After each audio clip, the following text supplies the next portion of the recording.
A lenha pesava mais do que deveria. Conceição Ferreira dos Santos carregava os pedaços de eucalipto contra o peito, os braços cruzados por baixo da pilha, os dedos dormentes dentro das luvas de lã. O cheiro de resina misturava com o de fumaça fria. A lareira tinha ficado apagada desde o meio-dia, e lá dentro Tiago precisava de calor antes que a noite descesse de vez pela Serra da Mantiqueira. Ela estava a 4 passos da porta quando sentiu a vibração. Não parou de imediato. Deu mais um passo, como se o corpo ainda não tivesse decidido. Depois parou. A pilha de lenha desceu devagar, peça por peça, até o chão de terra batida em frente à varanda. Ela tirou o celular do bolso interno do casaco com a mão, que ainda funcionava direito. A tela acendeu no meio da neblina que tomava os pinheiros lá atrás, e Conceição leu o nome como se lesse uma palavra em língua estrangeira. Rodrigo Vidal Mendonça, Grupo Vidal. Ficou olhando por uns 3 segundos. Na floresta, um galho soltou neve acumulada com um estalo seco. Ela atendeu. Boa tarde, senhor Rodrigo. Do outro lado, houve uma pausa que não deveria existir num homem como ele. Rodrigo Vidal Mendonça era o tipo de pessoa que falava antes de pensar, que entrava em reunião já com a frase pronta, que assinava papel sem ler, porque assinar rápido era sinal de que ele sabia o que estava fazendo. Aquela pausa de 2 segundos não combinava com nenhuma versão dele que Conceição havia conhecido em 11 anos. Dona Conceição. A voz saiu diferente, mais baixa, sem o peso de quem manda, com o peso de quem precisa. A senhora está bem? Estou sim. Ela encostou o ombro no batente da porta, sem entrar. O senhor? Outra pausa. Olha, ele pigarreou. Eu preciso da sua ajuda. A empresa precisa. Tem uma situação aqui que eu não consigo resolver sem a senhora. Conceição olhou para a loira floresta. A neblina estava baixa, cobrindo os troncos até a metade, deixando as copas soltas no ar como se os pinheiros estivessem flutuando. Era bonita de um jeito que ela ainda não havia conseguido explicar para ninguém. Oh, que tipo de situação, senhor Rodrigo? Ele respirou fundo do outro lado. Ela ouviu isso com clareza, a respiração de um homem que estava se preparando para dizer algo que nunca havia dito antes na vida profissional. O arquivo. A sala do arquivo físico, no subsolo. A Receita Federal marcou fiscalização para o dia 10 de janeiro, daqui a 3 dias. E a gente... Nova pausa. A gente não consegue encontrar nada lá dentro. Conceição ficou quieta, não de surpresa. Ela sabia exatamente o que aquele arquivo continha, onde cada pasta estava, em qual caixa ficava cada contrato de qual ano, por qual critério ela havia organizado o setor de transporte separado do setor de armazenagem, porque a coluna da esquerda da terceira prateleira precisava ser lida de baixo para cima e não de cima para baixo. Ela sabia porque havia construído aquilo ao longo de 11 anos. E sabia também que nunca havia escrito isso em nenhum lugar, não por maldade, simplesmente porque ninguém havia pedido. Quantas pessoas estão tentando encontrar os documentos? Ela perguntou. 3 do administrativo e a Patrícia do RH. Desde segunda-feira, a voz de Rodrigo desceu um tom a mais. A gente está há 4 dias lá dentro e não acha os contratos de 2018. A auditora pediu especificamente os registros de transporte interestadual daquele ano. Conceição fechou os olhos por um segundo. Os contratos de 2018 estavam na caixa azul escura, terceira prateleira da parede do fundo, coluna da direita, separados por trimestre com elástico vermelho. Ela havia reorganizado aquele setor inteiro em março de 2019, porque o sistema anterior não fazia sentido para ninguém exceto ela, que havia inventado. Senhor Rodrigo, ela disse com a voz que usava quando Tiago tinha febre alta e ela precisava parecer mais calma do que sentia, o senhor vai precisar de um caderno e uma caneta, porque eu vou explicar o sistema inteiro por telefone, e é melhor que alguém anote. Do outro lado, ela ouviu o som de uma gaveta abrindo. Havia 8 meses, ele havia assinado a licença dela com uma caneta dourada e um sorriso que ela não tinha visto, mas que Patrícia havia descrito depois, numa mensagem de áudio enviada às 11 da noite com a voz um pouco envergonhada. Ele falou que faxineira não precisa avisar o motivo. Assinou e disse para esquecer. Conceição havia ouvido aquela mensagem na estrada, com o carro parado num acostamento entre Guaratinguetá e Campos do Jordão, e havia ficado olhando para o asfalto molhado pela chuva de maio, sem saber direito o que sentir. Agora, naquela tarde de janeiro, ela olhava para a lenha no chão e pensava que precisava acender a lareira antes das 6, senão o quarto de Tiago ficaria frio demais durante a noite. Mas primeiro, tinha uma empresa para salvar. O que Rodrigo disse nos próximos 3 minutos daquela ligação, o que ele confessou, o que ele admitiu que não sabia, o que a voz dele revelou sem querer, isso ainda estava por vir. Para entender tudo, é preciso voltar 8 meses atrás, a uma manhã de maio, no 11º andar da Avenida Paulista. Conceição Ferreira dos Santos chegava ao 11º andar às 6h30 da manhã, todo dia, há 11 anos, antes do primeiro segurança trocar de turno, antes do elevador começar a chiar com o peso das pessoas, antes do café da recepção ser ligado, ela tinha as chaves. O avental era azul marinho, passado a ferro toda segunda-feira, com margaridas brancas bordadas na borda do bolso, trabalho da própria mão, feito numa tarde de domingo, há uns 3 anos, quando o avental estava novo, e ela ainda achava que dava tempo de bordar no fim de semana. Às 6h32, ela já estava no corredor principal com o carrinho de limpeza, escutando o zunido do ar-condicionado central que nunca desligava de verdade. Aquele zunido era o som do escritório acordando. Ela conhecia cada variação dele, quando indicava que o filtro precisava de troca, quando era só o vento no poço de ventilação. Conhecia também o cheiro da sala de reuniões, numa segunda de manhã, café velho, papel impresso e um fundo de perfume caro que ficava preso no estofamento das cadeiras. Sabia que a janela do canto vazava quando chovia do lado leste. Sabia que o segundo banheiro masculino do corredor bem entupia se alguém jogasse papel fora do lixo, e que isso acontecia toda quinta. Mas o lugar que ela conhecia melhor de todos era o subsolo. A sala do arquivo físico do Grupo Vidal não estava em nenhum organograma. Era mencionada em reuniões só quando alguém precisava de um contrato antigo e não sabia onde estava, o que acontecia com frequência perturbadora para uma empresa de logística. A sala tinha 12 metros de comprimento por 6 de largura, iluminação fluorescente que piscava do lado esquerdo e prateleiras metálicas do chão ao teto, todas ocupadas por caixas de papelão rotuladas à mão. O sistema de rotulagem oficial tinha mudado 3 vezes em 11 anos. As categorias não batiam entre si. Metade das caixas tinha 2 rótulos, o antigo por cima, o novo por baixo, ou o contrário. A empresa nunca tinha digitalizado nada daquele acervo. Nunca tinha contratado ninguém especificamente para organizar aquilo.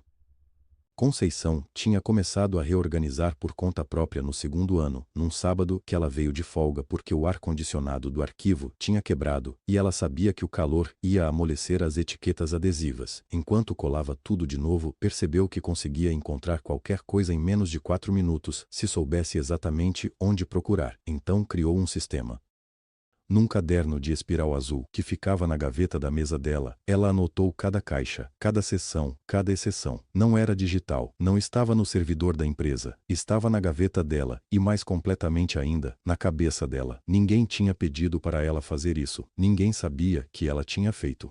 Rodrigo Vidal Mendonça chegou às 9h45 daquela terça-feira de maio. O elevador abriu e ele saiu falando no celular com o Bluetooth no ouvido, a gravata afrouxada já naquele horário, o Rolex espelhando a luz do corredor. Conceição estava no lado direito do hall, limpando o vidro da recepção com o pano de microfibra. Rodrigo passou a 40 centímetros dela sem desviar o olhar. "Pode me mandar um flat white, por favor?", disse ele, mas estava falando com Camila, a recepcionista, que já estava discando para o café do andar. Conceição continuou no vidro. Havia uma mancha de digital no canto superior direito que não saía na primeira passada. Ela pressionou um pouco mais. No intervalo do almoço, Edilson Carmo passou pelo corredor com 2 copos de suco de laranja e parou na porta da copa onde Conceição estava guardando o material de limpeza. "E Conceição, a sala de reuniões 3 está pronta?", o Rodrigo marcou reunião para as 2. "Tá pronta desde as 10, ela disse. "Deixa só o café lá dentro que eu não deixei ainda." "Você viu que ele chegou quase às 10 hoje?" "Vi. E a Patrícia ficou esperando ele desde as 9 para assinar a folha de ponto do pessoal." "Sei", disse Conceição, sem subir o tom. Edilson balançou a cabeça e foi embora. Ela sabia que ele queria que ela dissesse alguma coisa a mais, que concordasse com a injustiça, que levantasse a voz um pouquinho, mas ela tinha aprendido, em 11 anos, que levantar a voz num lugar onde você é parte da parede não muda a parede, só chama atenção para você. Às 4 da tarde, depois de terminar de limpar a sala de reuniões 3, recolher os copos, passar o pano na mesa comprida de vidro, empurrar as cadeiras de volta no lugar, Conceição colocou a mão no bolso do avental para pegar o spray de limpeza. Seus dedos tocaram papel, um bilhete dobrado em 4. Ela não tinha colocado aquilo ali. Abriu devagar, de pé entre a mesa e a janela, com a luz da tarde entrando torta pela persiana. Era um número de telefone escrito à mão, com o código de área 12. E embaixo, em letras miúdas que ela reconheceu como a caligrafia da própria filha, Hospital Municipal de Campos do Jordão. Urgente. O spray de limpeza escorregou da mão dela e bateu no chão. Ela foi ao banheiro do segundo andar, o único que tinha trinco. Trancou a porta, sentou na tampa do vaso com o bilhete no colo e ficou assim até a respiração voltar. Depois ligou. A enfermeira do outro lado explicou com aquela voz de plantão, monótona e cansada ao mesmo tempo. Acidente, Serra da Mantiqueira. O nome dela constava como contato de emergência. Tiago estava acordado, mas a cirurgia tinha sido na madrugada. Precisavam de uma responsável. Conceição desceu as escadas, segurando o corrimão com as 2 mãos. Na manhã do dia 20 de maio, ela chegou antes das 7, limpou o banheiro executivo, lavou a copa, trocou os sacos de lixo dos 3 andares, fez tudo no horário de sempre. Às 9h05, tirou o avental, dobrou com cuidado e colocou embaixo do braço. Subiu até o segundo andar e bateu na porta com a placa que dizia Recursos Humanos. Patrícia Drummond estava debruçada sobre a tela, com uma xícara de café esquentando do lado esquerdo do teclado. Ergueu os olhos. Dona Conceição? Aconteceu alguma coisa? Preciso pedir licença não remunerada. Patrícia piscou. Pode entrar. Senta aqui. Conceição sentou na cadeira de frente. A sala cheirava a papel e ao bálsamo labial de morango que Patrícia sempre usava. Um ventilador pequeno girava no canto, empurrando o mesmo ar quente de um lado para o outro. Quanto tempo, Dona Conceição? 8 meses. Patrícia não disse nada por um segundo, só olhou. Está tudo bem com a senhora? Preciso cuidar de um familiar. Foi só isso. Patrícia esperou mais um pouco, como se houvesse mais alguma coisa vindo. Não havia. Certo. Patrícia abriu a gaveta, tirou um formulário em papel, passou pela mesa. A senhora preenche aqui, data de início, período solicitado. Eu levo para o gerente assinar. Conceição preencheu com letra firme e devolveu o papel. Patrícia leu uma vez, releu e depois disse baixinho: Espera eu voltar. A sala de Rodrigo Vidal Mendonça tinha janela para a Avenida Paulista. Ele gostava de deixar a persiana aberta pela metade, porque a luz batia bem no relógio quando ele gesticulava. Patrícia bateu, esperou o pode entrar, entrou. Rodrigo, Dona Conceição do setor de limpeza, está pedindo licença não remunerada de 8 meses. Ele nem ergueu os olhos da tela, estendeu a mão para o papel, pegou, leu em 3 segundos. Motivo. Ela disse que é para cuidar de um familiar. Rodrigo jogou o papel sobre a mesa, abriu a gaveta, tirou a caneta. O Rolex bateu no tampo com um clique seco quando ele ajeitou o pulso para assinar. Faxineira não precisa justificar motivo. Ele assinou com um traço longo. Assina e esquece. E fala pro RH que contrata uma agência de limpeza temporária. Sai mais barato do que ficar esperando ela voltar. Devolveu o papel para Patrícia sem tirar os olhos da tela. Patrícia pegou o formulário, dobrou. Saiu. No corredor, ela andou devagar até a própria sala. Entrou. Fechou a porta, com mais força do que pretendia. O vidro da janelinha lateral chacoalhou, e ficou parada um segundo de costas para a maçaneta. Colocou o formulário sobre a mesa. Passou o dedo no campo, onde estava escrito, setor, e embaixo, limpeza e zeladoria.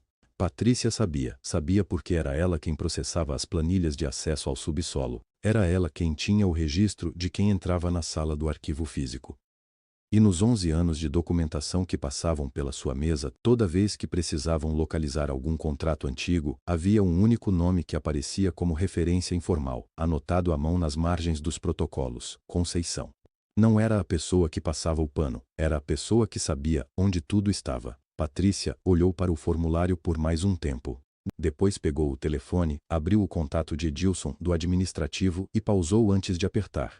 Largou o telefone, porque o que ela estava pensando era o seguinte: e se a auditoria vier enquanto ela não está?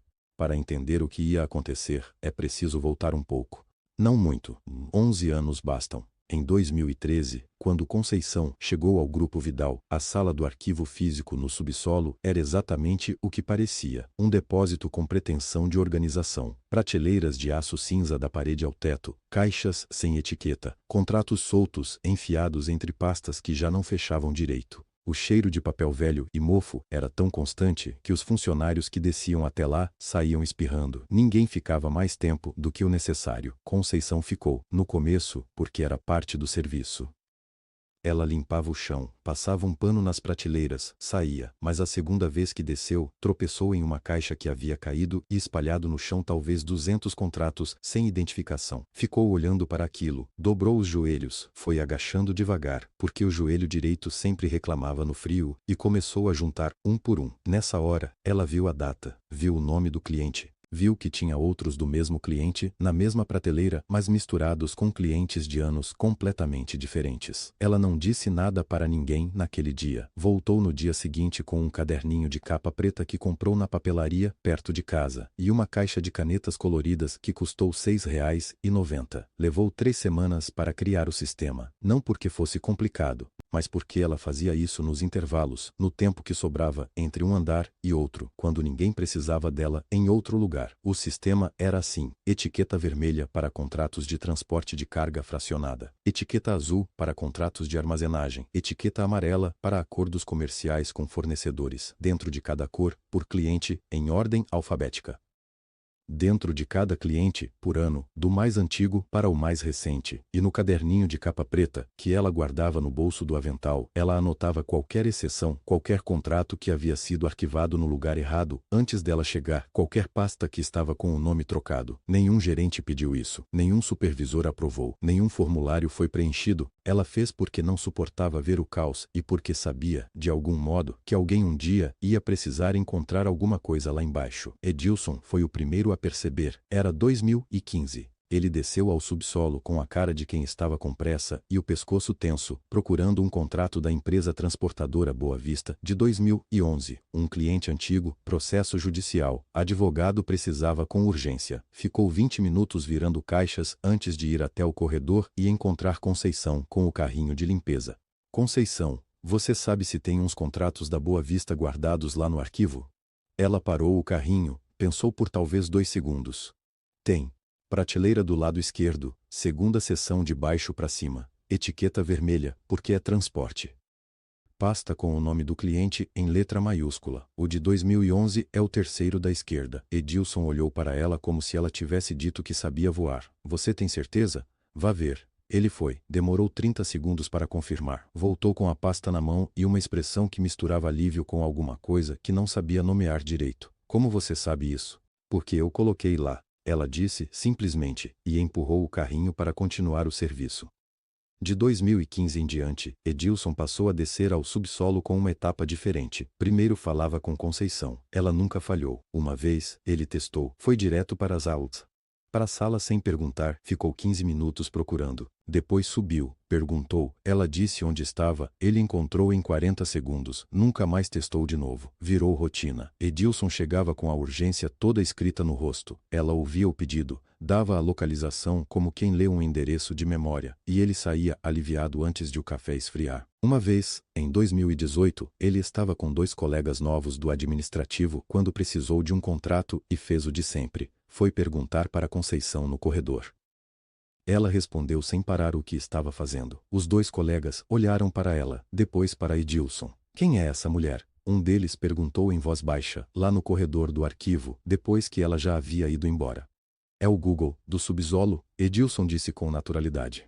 E depois, mais sério, completou. Torça para ela nunca faltar. Eles riram na época. Nenhum dos 3 percebeu que aquilo não era uma brincadeira, porque o sistema de Conceição existia inteiro dentro de 2 coisas. O caderninho de capa preta que ficava no bolso do avental dela e a cabeça dela. Não havia manual, não havia cópia, não havia outro funcionário que tivesse descido ao subsolo e aprendido como aquilo funcionava. E no dia 20 de maio de 2024, quando ela assinou a licença não remunerada e saiu pela porta, o caderninho foi com ela, não por maldade. Ela simplesmente não imaginou que alguém fosse precisar.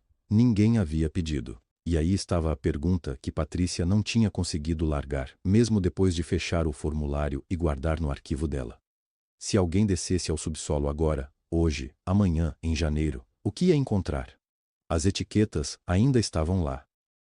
Mas a pessoa que sabia ler as etiquetas não estava. O ônibus intermunicipal chegou na bifurcação da estrada vicinal às 3 da tarde, e o motorista esperou Conceição descer com a mala antes de fechar a porta. Ela ficou parada na beira do asfalto por um momento. O ar tinha um cheiro de pinho molhado e de fumaça de lenha vindo de alguma casa no morro, e o frio pousou nos ombros dela, como se tivesse esperado ali o dia inteiro. 18 quilômetros de Campos do Jordão. Ela tinha lido isso no anúncio da chácara, quando ligou para o dono na noite antes de vir. Um casal de idosos que arrendava a propriedade no inverno para cobrir os custos. Eles tinham deixado a chave debaixo de um tijolo na varanda, como combinado, porque não iam mais até lá, naquela época do ano. A chácara apareceu depois de uma curva, cercada por araucárias, madeira escura pelo tempo, telhado de zinco com musgo nas bordas, uma varanda estreita com 2 bancos de cimento, simples, sólida o suficiente para o inverno. Tiago estava no quarto dos fundos, perna engessada até o joelho, encostado contra 2 travesseiros empilhados. Quando ouviu a porta, tentou se sentar mais reto. Mãe. Conceição colocou a mala no chão, tirou o casaco, pendurou no gancho da parede. Só então, olhou para o filho. Você está com febre, ainda? Não, médico disse que passou. Ela se aproximou, colocou o dorso da mão na testa dele, retirou sem comentar. Mãe. Tiago diminuiu o tom. Você não precisava largar o emprego. Não larguei. Tirei licença. 8 meses é muito tempo. É o suficiente. Mas seu trabalho, a senhora. Tiago. Ela abriu a mala e começou a tirar os remédios. Anti-inflamatório, vitamina C, curativo para a ferida do ombro, o analgésico que o médico havia receitado. Cada caixa foi para a milésca prateleira acima do criado mudo, em fila, com as etiquetas para frente. Eu sei o que eu faço. Ele ficou quieto olhando para a prateleira, depois disse, mais baixo. Fui eu quem se meteu nessa situação. Sim. Ela não tirou os olhos das caixas. E eu vim cuidar de você. Isso é diferente de culpa. Não havia mais o que discutir. A conversa encerrou com o barulho seco de uma caixinha de remédio sendo posicionada na madeira. O inverno na Serra da Mantiqueira não era o frio de São Paulo, aquela umidade de concreto que escorrega pelos prédios. Era outro tipo. Era um frio de dentro da floresta que vinha do chão e subia devagar. O fogão a lenha ficava na cozinha, encostado na parede de tijolos. Conceição aprendeu nos primeiros 2 dias que a madeira ali pegava diferente da que ela conhecia. Precisava de um toco mais grosso no centro, senão apagava na madrugada. Na terceira noite, ela já acordava às 5 da manhã sem precisar de despertador, descia até a cozinha no escuro e reacendia o fogão antes de Tiago despertar. Era escuro ainda, lá fora. A floresta fazia um barulho mínimo, um vento nas copas das araucárias, nada mais. Conceição ficava de pé na frente do fogão com as mãos perto da chama, esperando a lenha pegar, e o calor subia devagar pelo ambiente até chegar no quarto do fundo. Às 6h30, quando Tiago acordava, a casa já estava aquecida. Ele nunca soube que ela levantava tão cedo para isso. Ela não contou. Nos dias que se seguiram, a rotina foi tomando forma por conta própria. Conceição fazia as refeições no fogão a lenha, trocava os curativos de manhã, lia em voz alta para o filho, à tarde quando ele ficava entediado com o teto. Tiago tentava ajudar o que podia, descascava batatas sentado na cadeira, passava os remédios para ela quando ela precisava, e Conceição deixava, porque sabia que ficar parado sem servir para nada era pior do que qualquer dor. Ele melhorou devagar, como osso consolida, sem aviso, sem data certa, sem anúncio. Em São Paulo, no Grupo Vidal, a agência de limpeza temporária começou na segunda-feira seguinte. Uma mulher nova, nome que ninguém lembrou depois, varreu os corredores, limpou os banheiros, esvaziou as lixeiras. No fim do expediente, a equipe administrativa empilhou umas caixas velhas na porta do elevador e pediu para ela levar ao subsolo. Ela desceu, abriu a porta da sala do arquivo físico, entrou, olhou para as estantes, deixou as caixas no chão, perto da entrada, e subiu. Ninguém tinha dito onde guardar, e ela não tinha como saber. As caixas ficaram ali, no corredor entre a porta e as estantes, com as tampas abertas, sem etiqueta. A sala ficou sozinha com elas. Junho chegou sem cerimônia.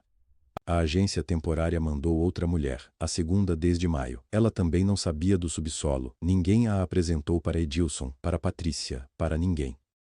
Ela aparecia às 7 da manhã, cheirando a sabão em barra, e sumia às 4 da tarde.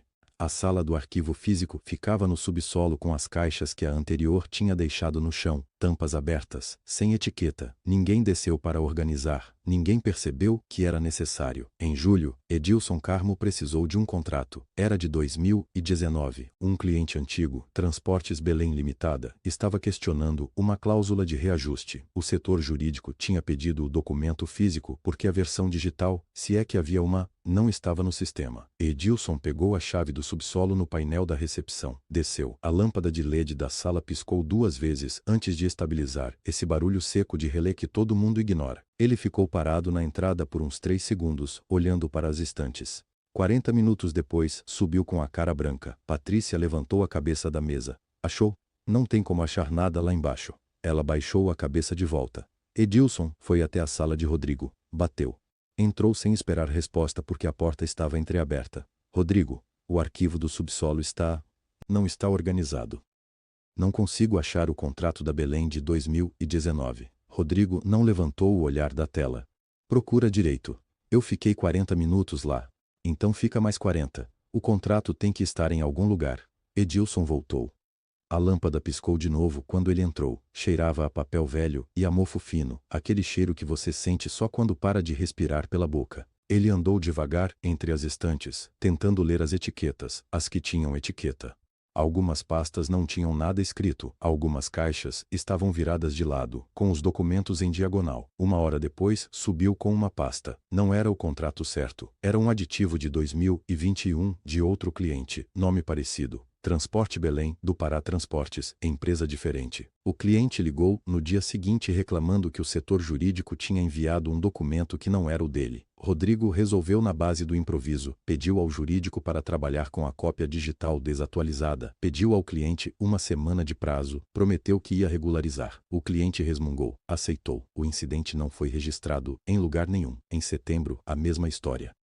Dessa vez, era um contrato de 2016. Um fornecedor de combustível que estava pedindo revisão de termos. Edilson desceu. A agência temporária tinha mandado uma terceira mulher em agosto e ela também não tinha tocado nas caixas do chão. Elas ainda estavam lá, com as tampas abertas. Alguém tinha colocado mais uma caixa em cima de uma delas, sem identificação. Edilson ficou 1 hora e meia no subsolo. Subiu sem nada. Rodrigo, eu não acho, juro que não acho. Aquilo lá embaixo não tem ordem nenhuma. Rodrigo cruzou os braços. Alguém organizou aquele arquivo por anos. Não pode ter sumido a lógica assim. Pois é, mas eu não sei qual é a lógica. Manda digitalizar o que você conseguir achar e fecha com o fornecedor no verbal por enquanto.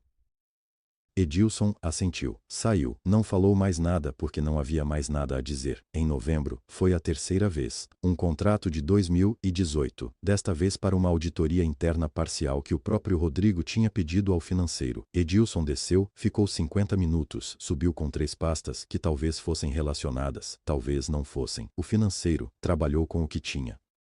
A auditoria interna foi encerrada com ressalvas. Rodrigo assinou o relatório, sem ler o anexo onde as ressalvas estavam detalhadas. 3 incidentes, em 5 meses. 3 vezes o mesmo problema com endereço diferente. 3 vezes resolvido na base do improviso, sem registro, sem investigação, sem nenhuma pergunta sobre por que o arquivo estava intransitável. Ele não conectou os pontos. Mas a verdade é que nunca havia prestado atenção nos pontos. Nunca soube que eles existiam, que tinham um nome, que trabalhavam todo dia, a 2 andares abaixo de onde ele almoçava. Dezembro chegou com o escritório enfeitado de pisca-pisca barato na janela da recepção. Patrícia estava organizando a lista de presentes da ceia, quando o e-mail apareceu. Ela leu 2 vezes, levantou da cadeira, foi até a sala de Rodrigo sem bater. Rodrigo, a voz saiu diferente do que ela pretendia. Chegou uma notificação da Receita Federal. Ele olhou para ela. Auditoria, marcada para 10 de janeiro. Rodrigo pegou o papel das mãos dela e leu em silêncio. Atrás dele, pela janela, São Paulo formigava no calor de dezembro, o tipo de calor úmido que faz a camisa grudar nas costas antes mesmo do almoço. Auditória Fiscal. Ele leu em voz alta, mais para si mesmo do que para Patrícia. Período de 2017 a 2022. Patrícia esperou. Ele dobrou o papel ao meio, jogou na mesa, com uma leveza que fez ela apertar os dentes. Temos o arquivo, Rodrigo disse. Não tem problema nenhum. Fica tranquila. Patrícia olhou para ele, olhou para o papel dobrado. Pensou em Conceição, na forma como ela descia ao subsolo toda segunda-feira de manhã com uma caderneta marrom na mão, voltava 1 hora depois com pó de papel nas mangas do jaleco, e sempre sabia exatamente em qual caixa estava cada contrato. Pensou nisso e não disse nada, porque Rodrigo não havia perguntado. Tá bom, ela respondeu, e voltou para Jimmy sua mesa. Na segunda semana de dezembro, entre uma reunião de fim de ano e outra, Rodrigo chamou Edilson. O auxiliar administrativo apareceu na porta da sala segurando uma caneta que não estava usando. Edilson, eu preciso que você dê uma organizada no arquivo do subsolo. A Receita Federal vai querer ver os contratos físicos de 2017 em diante. Você desce lá, vê como está a situação e me fala. Edilson assentiu. Tudo bem.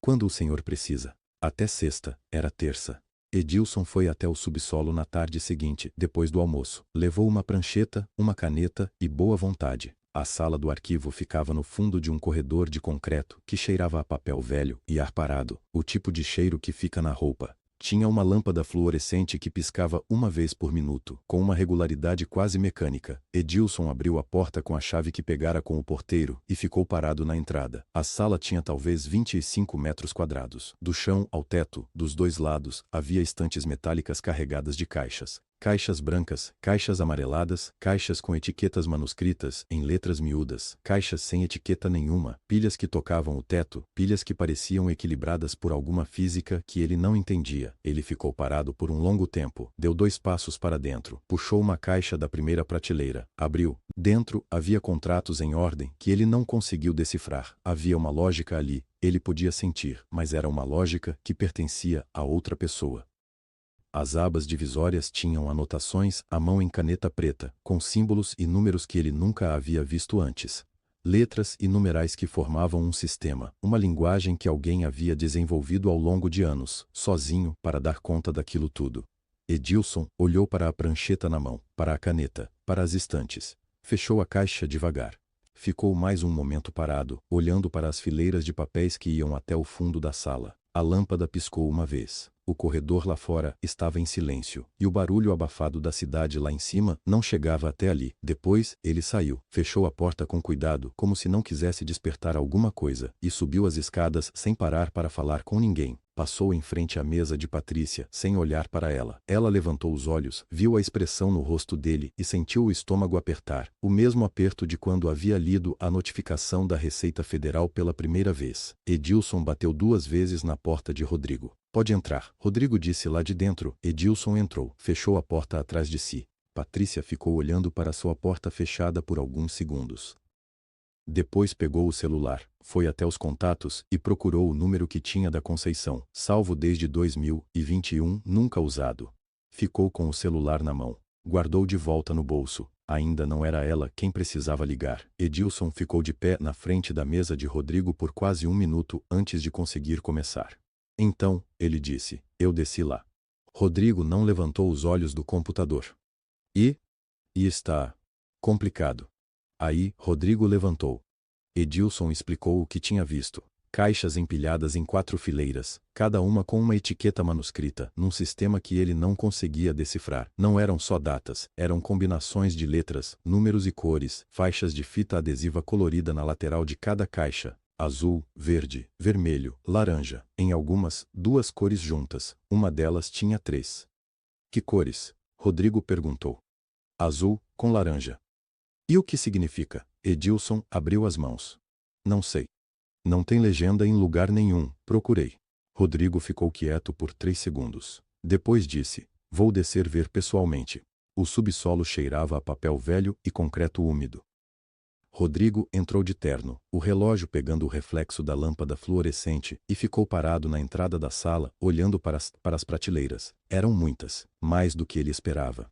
Ele caminhou até a primeira fileira, pegou uma caixa, leu a etiqueta, CLT-IF-2018, VL-3, azul/verde. Abriu. Dentro, contratos em papel grampeados em grupos. Cada grupo com um papelzinho dobrado na frente com mais anotações à mão. A letra era miúda e inclinada para a direita. Ele ficou 10 minutos lá dentro. Quando subiu, a gravata estava levemente torcida para o lado. Patrícia ouviu o barulho antes de ver o que estava acontecendo. Uma batida seca, a palma da mão na superfície de madeira. Ela estava no corredor com uma pasta na mão e parou. Impossível. A voz de Rodrigo atravessou a parede. É impossível que uma empresa dependa de uma faxineira para funcionar. Impossível. Mais uma batida. 11 anos. 11 anos ninguém organizou isso direito. Ninguém pensou em digitalizar, em contratar alguém qualificado. Patrícia não entrou. Ficou parada do lado de fora, a pasta contra o peito. No dia seguinte, Rodrigo contratou uma consultoria especializada em gestão documental. Ele mesmo ligou, explicou a urgência, autorizou o valor sem perguntar o orçamento completo. Preciso de vocês lá, amanhã de manhã. 2 profissionais chegaram na terça-feira de manhã com maletas e um tablet. Desceram ao subsolo. Pediram para não serem interrompidos. Na quarta à tarde, subiram. Rodrigo estava esperando na sala de reuniões com Edilson e Patrícia. O consultor mais velho colocou o relatório impresso sobre a mesa, 6 páginas. O sistema de organização é funcional, ele disse, mas é inteiramente informal. Não tem documentação externa. As etiquetas seguem uma lógica interna consistente, mas sem a chave de leitura é impossível navegar com segurança. Quanto tempo para localizar os contratos que a Receita pediu? Rodrigo perguntou. O consultor trocou um olhar rápido com a colega. Para fazer isso com segurança, sem risco de catalogar errado e comprometer a auditoria, entre 3 e 4 semanas. O silêncio durou talvez 4 segundos. Edilson olhou para a mesa. A auditoria é em 3 dias. Patrícia disse, baixinho. Eu sei quando é a auditoria, Rodrigo respondeu. O consultor começou a dizer alguma coisa sobre alternativas, sobre uma triagem de emergência, sobre contratar mais profissionais. Rodrigo não estava ouvindo mais. Estava olhando para o relatório sem ler. A página estava virada para o lado errado, e ele não tinha percebido. Depois de um momento, ele levantou os olhos. Olhou direto para Patrícia. Onde está o número da Conceição? Patrícia não respondeu de imediato. Abriu o sistema no computador, digitou o nome, esperou a tela carregar. O consultor ainda falava. Ninguém mais estava escutando. Aqui, ela disse, e virou o monitor na direção de Rodrigo. Ele olhou para o número, ficou parado por um segundo. Depois, tirou o celular do bolso. Do lado de fora da chácara, o frio descia rápido com o fim da tarde. A Serra da Mantiqueira ficava quieta nessa hora, o tipo de silêncio que pesa, que tem textura, que faz a gente perceber o próprio coração. Conceição tinha acabado de buscar a última carga de lenha do dia. A madeira era de eucalipto seco, cheirava a resina velha, e ela segurava o feixe contra o peito com os 2 braços cruzados. O celular vibrou no bolso do avental. Ela não olhou o nome antes de atender. Estava com as mãos ocupadas demais para isso. Alô?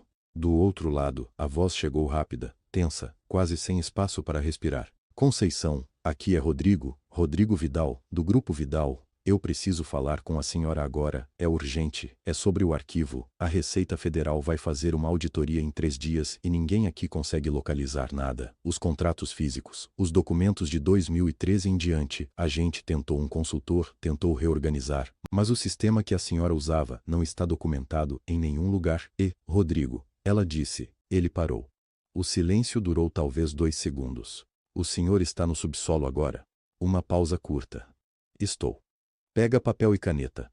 Outro silêncio. Ela imaginou ele procurando na bancada entulhada, afastando pastas, virando coisas. Imaginou a expressão no rosto dele, aquela expressão que ela conhecia de 11 anos de corredor, de 11 anos de bom dia sem resposta. Tá, ele disse. A voz tinha mudado um pouco, ficado mais baixa. Ela pousou o feixe de lenha no chão, encostado à parede da chácara. Ficou de pé, as costas levemente curvadas, olhando para os pinheiros no declive abaixo. A sala tem 4 estantes. O senhor está olhando para qual parede quando entra pela porta? A da direita. Então, começa pela esquerda. As estantes da esquerda são as mais antigas, de 2013 até 2017. As da direita são de 2018 em diante. Cada prateleira tem uma cor de etiqueta. Azul é contrato de prestação de serviço, amarelo é fornecedor, verde é trabalhista.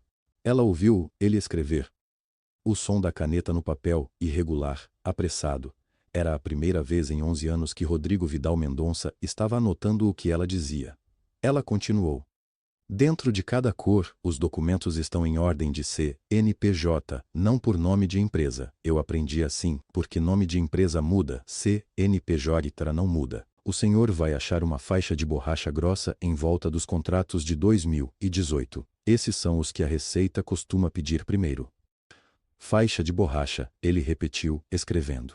Isso. E no fundo da segunda estante da esquerda, na prateleira de baixo, tem uma caixa de sapato. Dentro tem os recibos de entrega de documentos, tudo o que foi enviado para a matriz entre 2015 e 2019. Isso vai ser importante. Eles sempre pedem o protocolo de entrega. Caixa de sapato, ele disse, e havia algo estranho na voz dele. Não era gratidão ainda, era espanto. Então ela parou. Não porque acabou o que tinha a dizer.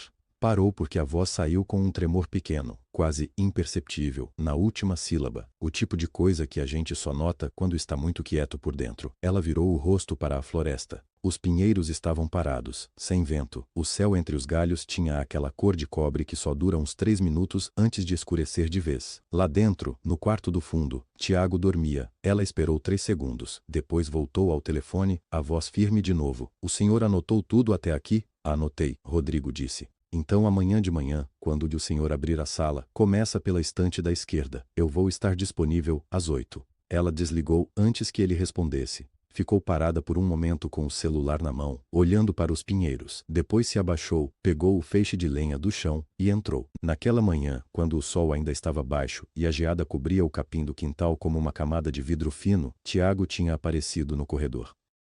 Conceição estava na cozinha, com as costas para ele, mexendo o fubá. Ela ouviu-o arrastar lento de passos, diferente do arrastar com muleta, que ela já conhecia de cor. Virou. Ele estava de pé no batente da porta dos fundos, sem a muleta, as duas mãos espalmadas nas laterais da moldura, o corpo um pouco inclinado para frente. Ela largou a colher de pau dentro da panela sem pensar. Tiago, fica aí, ele disse, a voz concentrada, quase baixa demais. Ela foi até perto dele, 2 passos. E parou. Ficou com as mãos a 2 centímetros das costas dele. Sentiu o calor que subia do casaco dele. Sentiu o esforço do corpo dele, sem precisar tocar. Ele tirou as mãos da moldura. Ficou de pé, sozinho. O chão de madeira estralou uma vez sob o peso dele, e depois silêncio. Conceição contou. 1, 10, 20, 30. 30 segundos. Tô aqui. Tiago disse, mais para si do que para ela. Uma risada curta, meio incrédula. Tá aqui. Ela repetiu. Ele se apoiou de volta na moldura. Ela voltou para a cozinha, pegou a colher, desligou o fogo e foi para o quintal. A neve tinha caído durante a noite, fina, quase uma poeira branca sobre a terra, o tipo de neve que não acumula, mas fica. Conceição ficou parada no meio do quintal, de costas para a casa, olhando para a biolinha dos pinheiros lá no fundo. E aí veio. Não foi um soluço, foi uma coisa que começou no peito e saiu sem pedir licença, os ombros descendo, a respiração quebrando no meio, as lágrimas escorrendo sem que ela tivesse percebido que estavam chegando. O vapor do choro subia no ar frio da manhã como fumaça. Era a primeira vez, em 8 meses. 8 meses de hospital, de estrada, de noites acordada, ouvindo a respiração do filho, pelo corredor. 8 meses de lenha, de remédio, de fisioterapeuta que vinha 2 vezes por semana da cidade e que ela pagava sem pestanejar. 8 meses sem contar para ninguém, nem para a irmã em Santos, nem para a vizinha do Ipiranga que tinha a chave do apartamento. O choro não era de tristeza. Era de alívio. A diferença é que o alívio dói mais, porque você só sente quando finalmente pode. Ela ficou parada assim, por uns 2 minutos. O vento cheirava a resina de pinheiro e a terra úmida. Depois, o celular vibrou no bolso do avental. Ela limpou o rosto com as costas da mão, respirou fundo. Entrou, pegou o casaco pendurado atrás da porta, voltou para fora para buscar a lenha e atendeu. O tremor que Rodrigo tinha ouvido na voz dela, naquele primeiro segundo antes de ela dizer alô, aquilo não era fraqueza. Era o peso de tudo que ela tinha carregado sozinha, atravessando para fora do corpo pela primeira vez, num quintal coberto de neve fina, de costas para a casa onde o filho havia ficado de pé. Ela não deixou esse peso cair na ligação. Ela o dobrou, guardou de volta no bolso e trabalhou. No escritório, ao longo dos 3 dias de orientação por telefone, algo começou a mudar que não estava no roteiro de ninguém. Na tarde do segundo dia, Patrícia Drummond estava na sala do arquivo com uma pilha de pastas no colo, o celular no ouvido passando as instruções de Conceição adiante para Edilson, que estava 2 metros mais longe na mesma sala. Ela falou que as pastas de 2018 ficam na segunda prateleira da estante central, separadas por trimestre, e que a lombada tem um ponto de cor vermelha no canto inferior. Edilson encontrou. Aqui. Tá aqui. Patrícia ficou olhando para ser a pasta por um momento, depois falou baixo, sem querer. Como ela sabia exatamente onde estava? Edilson não respondeu, mas parou o que estava fazendo e ficou olhando para a estante inteira, 5 metros de altura, organizada numa lógica que não estava em nenhum manual, em nenhuma planilha, em lugar nenhum do servidor da empresa. Só na cabeça de uma mulher que estava a 200 quilômetros dali, num quintal com neve, que tinha acabado de ver o filho ficar de pé sozinho pela primeira vez. Patrícia guardou o celular no bolso. Edilson, ela disse devagar, você tem noção do que a gente quase perdeu? Ele não respondeu de imediato, passou a mão pelo rosto, depois disse, tenho. No andar de cima, Rodrigo estava na sala de reunião com o relatório aberto na frente, vendo os contratos chegarem um a um conforme Conceição indicava. Cada pasta certa, cada data confirmada, cada assinatura no lugar. Ele não disse nada para ninguém, mas naquela noite, quando o escritório esvaziou, ele ficou sozinho na sala do arquivo por uns 10 minutos, só olhando. Na manhã do dia 8 de janeiro, Edilson chegou ao arquivo às 7h30. Ainda não tinha ninguém no subsolo. Ele ligou o fluorescente, que cintilou 2 vezes antes de fixar, e pôs o telefone na beira da mesa com o viva-voz aberto. Dona Conceição, tô aqui.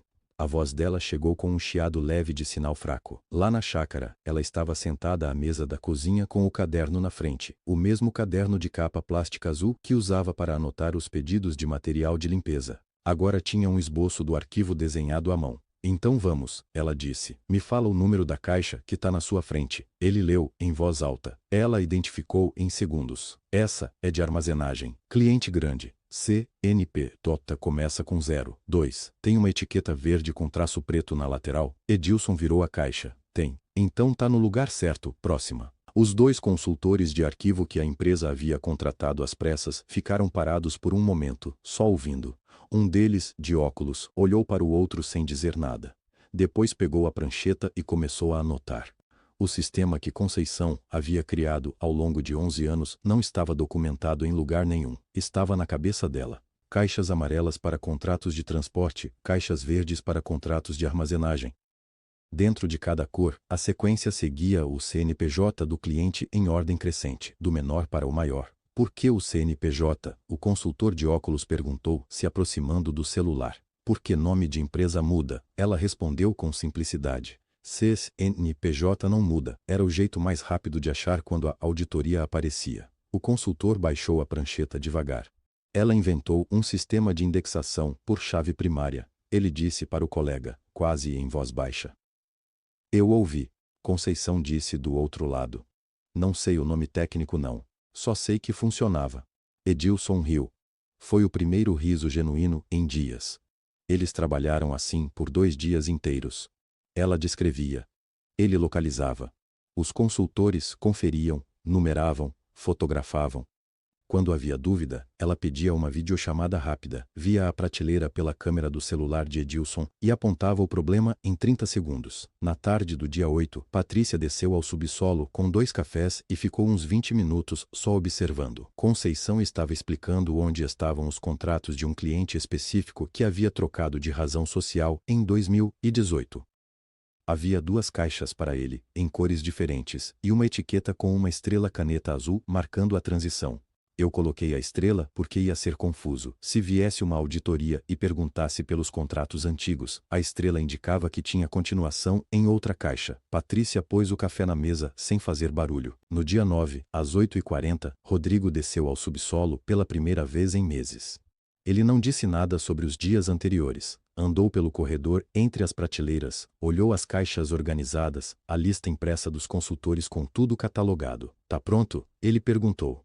Tá pronto? Edilson respondeu. Rodrigo assentiu e subiu. Às 9 em ponto, a doutora Fernanda Queiroz chegou com 2 assessores e uma pasta grossa. Rodrigo a recebeu na recepção, camisa passada, o Rolex piscando sob a luz do lustre. Sorriu com a segurança de quem dormiu bem. Doutora, seja bem-vinda, estamos à disposição. Ela agradeceu com a cordialidade exata de quem já viu esse tipo de sorriso muitas vezes e não precisa corresponder. Podemos começar pelo arquivo físico. Eles desceram. A auditoria durou 4h30. Os assessores percorreram as prateleiras com a lista da Receita Federal, pedindo contrato por contrato. Edilson localizava cada um em menos de 2 minutos. Nenhum faltou, nenhuma data errada, nenhuma assinatura ausente. Às 14h, a doutora Fernanda Queiroz assinou o relatório de conclusão na sala de reunião, devolveu a caneta ao assessor e se levantou. Os documentos físicos estão em ordem, ela disse. Encerramos a etapa documental sem irregularidades. Rodrigo agradeceu novamente com o mesmo sorriso. Ela foi embora sem olhar para trás. Quando o elevador fechou, ele soltou o ar devagar pelos lábios. O Rolex bateu na borda da mesa quando ele apoiou o pulso. Estava salvo. No final do corredor, Patrícia voltou para a mesa dela no setor de RH, abriu o computador e criou um novo e-mail. Não para a equipe, não para Rodrigo, para Arnaldo Vidal. Patrícia abriu o campo para e digitou o endereço que ela nunca havia usado antes. O endereço estava na lista interna da empresa há anos. arnaldo.vidal@grupovidal.com.br, e ela sempre tinha achado que era um detalhe decorativo, como um quadro na parede que ninguém olha de verdade. O ar-condicionado do setor de RH zumbia baixinho. Eram quase 6 da tarde e o andar estava quase vazio. Ela ficou com os dedos sobre o teclado por um momento. Depois começou a escrever. Senhor Arnaldo, meu nome é Patrícia Drummond. Sou analista de RH do Grupo Vidal há 4 anos. Não costumo escrever para o senhor, mas há coisas que precisam ser ditas, e eu não encontrei outro caminho. Ela parou, releu, continuou. Escreveu sobre o dia 20 de maio de 2024. Sobre Conceição Ferreira dos Santos, 54 anos, 11 anos de empresa, que entrou na sala de RH com o pedido de licença não remunerada na mão. Sobre como Rodrigo Vidal Mendonça assinou os papéis sem ler, sem perguntar nada, e disse. E ela escreveu as palavras exatas, porque não havia esquecido nenhuma delas. Faxineira não precisa avisar o motivo. Assina e esquece. Escreveu sobre os 8 meses seguintes, sobre como ninguém sabia onde estava nada no arquivo físico do subsolo, sobre Edilson descendo as escadas com uma lanterna, porque a lâmpada do corredor tinha queimado e ninguém tinha cadastro de qual fornecedor era responsável por aquele corredor específico, sobre os contratos que existiam em papel e em nenhum outro lugar. Sobre a notificação da Receita Federal chegando na primeira semana de janeiro de 2025. No dia 7 de janeiro, ela escreveu: o senhor Rodrigo ligou para a Conceição. Ela estava numa chácara na Serra da Mantiqueira, a 18 quilômetros de Campos do Jordão, cuidando do filho dela, que sofreu um acidente grave em maio. Ela estava de licença, não remunerada. Ela não recebia salário, e ela atendeu. Patrícia sentiu a garganta apertar um pouco, bebeu um gole de água, que já estava morna. Durante 3 dias, entre os dias 7 e 9 de janeiro, a Conceição orientou a equipe por telefone, passo a passo. Explicou a lógica de organização que ela havia criado sozinha ao longo de anos, porque não havia sistema, não havia manual, não havia nada além do conhecimento dela. A auditoria da Receita Federal foi concluída hoje, dia 10 de janeiro, sem irregularidades. A empresa foi salva de uma multa que, segundo a própria auditora, poderia ter chegado a valores milionários. Ela parou de novo. Olhou para a janela. Lá fora, a Avenida Paulista tinha o barulho de sempre, buzina, pneu, o trem do metrô passando lá embaixo como um trovão distante. A Conceição não pediu nada em troca, não reclamou. Quando eu liguei para ela no dia 8 para agradecer, ela disse: Patrícia, me fala onde está o bloco amarelo de contratos de 2015, porque eu preciso explicar para o Edilson a diferença entre a gaveta 3 e a gaveta 4. Ela estava mais preocupada em resolver do que em ser reconhecida. Patrícia releu o e-mail inteiro 2 vezes, corrigiu um erro de digitação, acrescentou uma linha no final. Estou escrevendo porque acho que o senhor tem o direito de saber o que acontece dentro da empresa que o senhor fundou, e porque a Conceição volta no dia 20 de janeiro, e eu quero que ela entre por essa porta sabendo que alguém viu. Ela ficou olhando para o botão de enviar. Uma parte dela pensou, isso vai me custar caro. Rodrigo vai descobrir, vai ter consequência. A outra parte dela lembrou do rosto da Conceição em maio, quando saiu pela última vez, sem drama, sem discurso, só o casaco bege, a bolsa no ombro, e aquele jeito dela de andar como quem já enfrentou coisa pior e sabe disso. Patrícia fechou os olhos por 3 segundos, apertou enviar. Ficou parada, na cadeira por um momento, ouvindo o zumbido do ar-condicionado. Depois pegou a bolsa, desligou o monitor e foi embora. Ela não fez aquilo por vingança. Não havia raiva naquele e-mail. Havia só o peso de 8 meses guardado dentro do peito, comprimido como papel dobrado demais, e que ela finalmente tinha deixado sair. 10 dias depois, no dia 20 de janeiro de 2025, um carro preto parou na frente do Grupo Vidal. Não era um carro de Conceição, era o carro de seu Arnaldo. Conceição chegou 10 minutos depois, de ônibus. Desceu na parada da Paulista com a mala pequena de rodinhas, aquela de lona azul escura que ela havia comprado em 2 prestações numa loja do Brás, anos atrás. O avental azul marinho com as margaridas bordadas estava dobrado sobre o braço.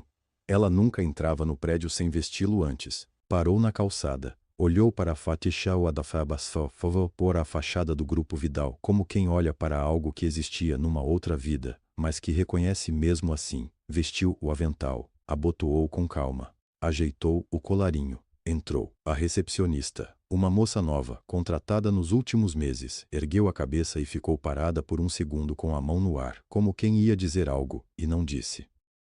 Conceição assinou o livro de ponto sem pressa, agradeceu com um aceno e foi direto para o subsolo. O cheiro do arquivo era o mesmo, papel velho e um leve fundo de mofo que nenhuma ventilação conseguia tirar de vez. Ela ligou a luz.